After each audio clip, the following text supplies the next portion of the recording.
Iran Israel युद्ध के बाद में ईरान ने गुमनामी में नहीं बल्कि शहादत के जश्न के साथ में जनाजे निकाले और यह अपने आप में एक तरीके से प्रतीक माना जाता है कि आपकी युद्ध में विजय हुई है या आप युद्ध में बहुत बुरी तरीके से हार गए। ये तस्वीरें आप देखिए, ईरान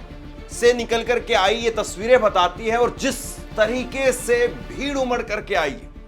जिस तरीके से जिस भारी तादाद में लोग उमड़ करके पहुंचे हैं, यह अपने आप में बताता है कि ईरान या ईरान की जनता किस तरीके से इस युद्ध में अपने आप को इन्वॉल्व कर रही थी। यानी इस युद्ध में केवल क्या सरकार ही लड़ रही थी,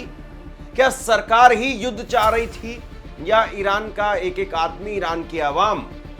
वो इस युद्ध में अपने आप को झोंक करके रखे हुए थे।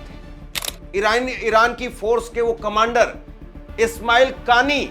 जिनको लेकर के इजराइल की तरफ से दावा किया गया था कि हमने उनको मार गिराया, आज जनाजे में वो भी शामिल थे, लेकिन जिंदा शामिल थे। वो जनाजे के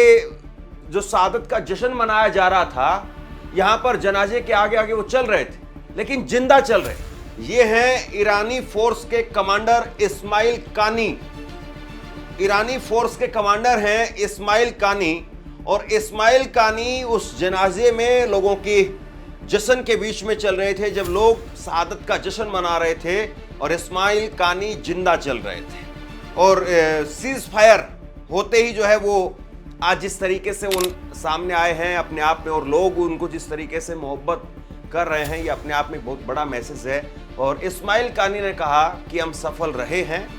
हम अब तक भी सफल रहे हैं और आगे भी सफलता के साथ में हम आगे बढ़ेंगे। तो ईरान एक तरीके से दुनिया को दिखा रहा है, खामेनेई साहब एक तरीके से वो बता रहे हैं कि उनकी जो तैयारी थी या जो प्रोपेगेंडा लगातार इजराइल की तरफ से किया जा रहा था, और ये युद्ध में होता है, अक्सर होता है, ईरान की तरफ से भी, इजराइल की तरफ से भी, तमाम दूसरे जो भी देश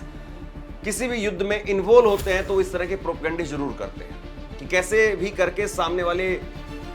जो सेना है उसका मनोबल तोड़ा जाए। लेकिन इस्माइल कानी का जिंदा होना आज एक बहुत बड़ी खबर जो है वो ईरान में बन गया।